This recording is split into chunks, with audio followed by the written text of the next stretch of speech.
दोस्तों, मोक्षदा एकादशी अर्थात मोक्ष दिलाने वाली एकादशी। वैसे तो प्रत्येक एकादशी बहुत महत्वपूर्ण होती हैं, क्योंकि प्रत्येक एकादशी का अपना महत्व होता है। शास्त्रों में इस प्रकार का वर्णन आता है कि मोक्षदा एकादशी का जो भी भक्त व्रत धारण करते हैं तो उनके धन धान्य में वृद्धि होती है और उनके जीवन में आने वाली समस्त बाधाएं समाप्त हो जाती हैं। नमस्कार दोस्तों, स्वागत है आप सभी का हमारे YouTube चैनल श्री शिवाय में। दोस्तों, अगर वीडियो अच्छी लगती है तो वीडियो को लाइक करें, चैनल पर नए हो तो चैनल को सब्सक्राइब कर लें ताकि आने वाली वीडियो का नोटिफिकेशन सबसे पहले आप तक पहुँचे।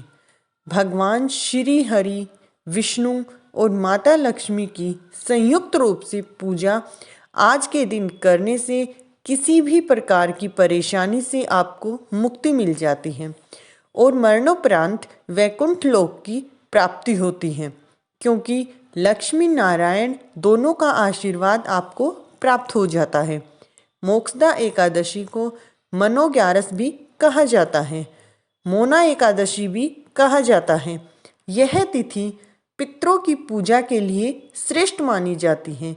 ऐसा कहा जाता है कि मोक्षदा एकादशी पर जो हम दान देते हैं या कोई भी शुभ कर्म करते हैं तो उसे हमारे पूर्वजों की आत्माएं तृप्त हो जाती हैं और पूर्वजों को भी मोक्ष मिलता है।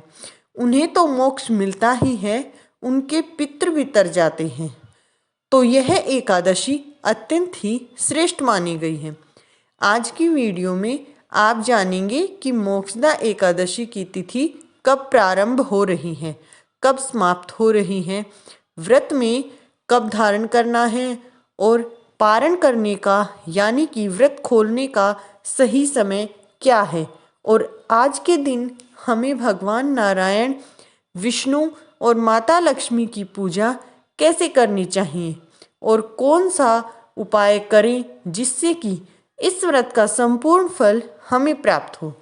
और अगर आप बिना व्रत के भी पूजा मंत्र भी कर रहे हैं तो आपकी कामना पूर्ण हो, भगवान आपको प्राप्त हो, इसके लिए आज विशेष क्या करना चाहिए, संपूर्ण जानकारी आपको आज की वीडियो में शेयर करने वाली हूँ।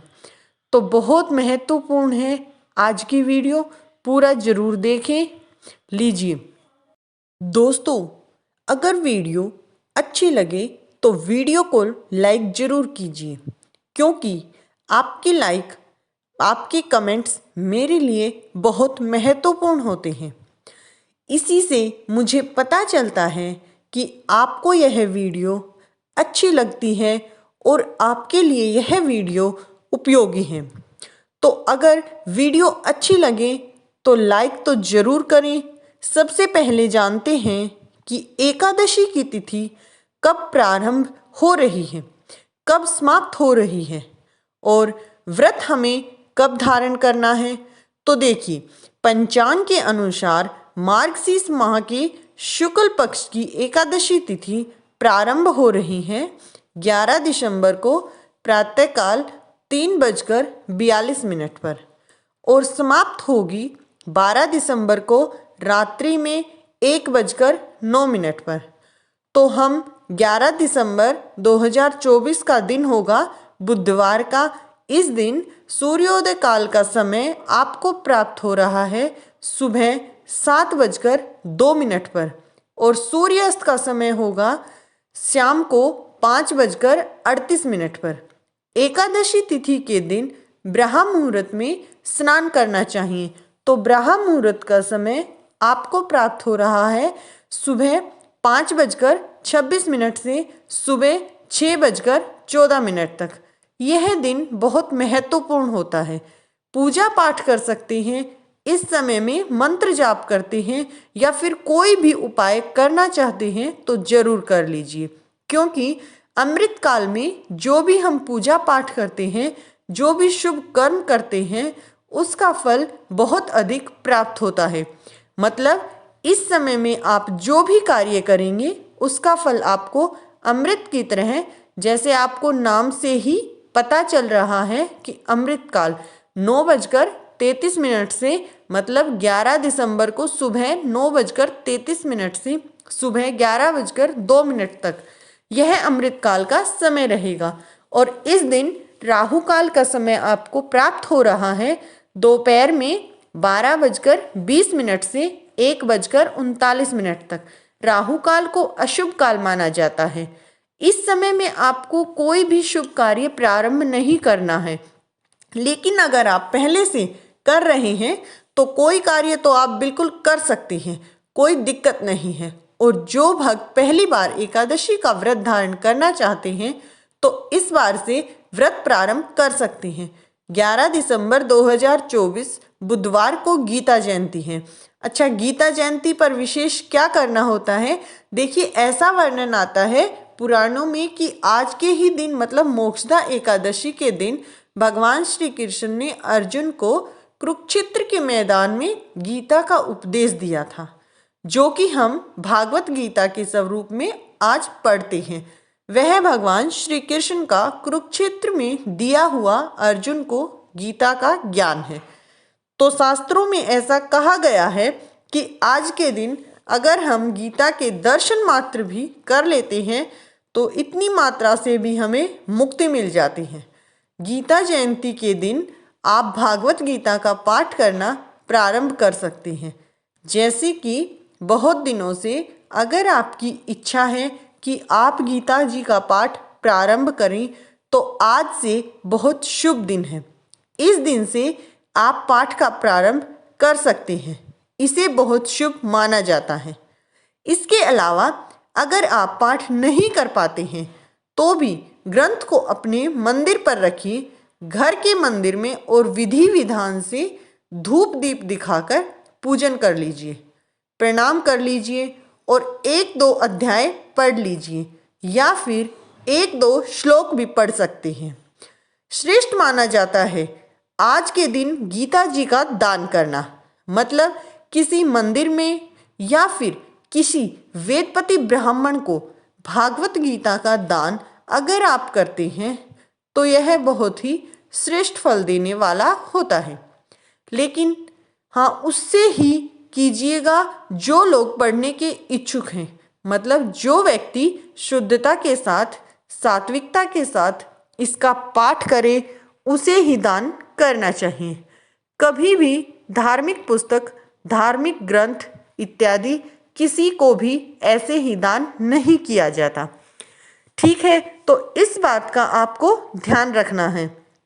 और आप जानते हैं कि एकादशी व्रत का पारण हमें कब करना है। एकादशी व्रत का पारण हमेशा द्वादशी तिथि में करते हैं और द्वादशी तिथि प्रारंभ हो रही है 12 दिसंबर को सुबह 1:09 पर और समाप्त हो रही है 12 दिसंबर की ही रात्रि में 10:26 पर।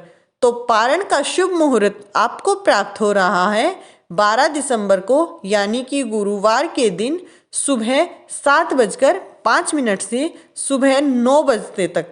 एकादशी के व्रत में पारण करने का जो शुभ मुहूर्त होता है यह बहुत महत्वपूर्ण होता है।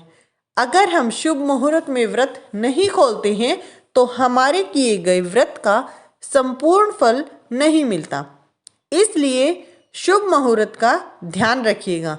मोक्षदा एकादशी के दिन किए जाने वाले 5 महत्वपूर्ण उपाय जानते हैं? वह उपाय कौन से हैं? नंबर 1, मोक्षदा एकादशी के दिन हमें किसी भी वृक्ष की पत्तियों को नहीं तोड़ना चाहिए। ऐसा करने से हमारी एकादशी का फल हमें प्राप्त नहीं होता है। एकादशी के दिन अगर हमें पत्तियों का यूज़ करना है तो हम नीचे पड़ी हुई पत्तियों को इस्तेमाल कर सकते हैं। हमें न तो किसी फूल को तोड़ना चाहिए और न ही किसी पत्ती को। नंबर 2, मोक्षदा एकादशी के दिन हमें झाड़ू नहीं निकालना चाहिए, क्योंकि ऐसा माना जाता है कि झाड़ू निकालते समय जाने अनजाने कई जीवों की हत्या हो जाती है। अगर जीवों की हत्या होती है तो एकादशी का पूर्ण फल हमें प्राप्त नहीं होता है।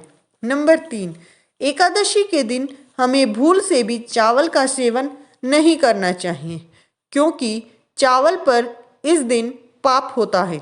अगर हम चावल का सेवन करते हैं तो हमारी एकादशी छिन्न हो जाती है और हमें पूर्ण फल नहीं मिलता है।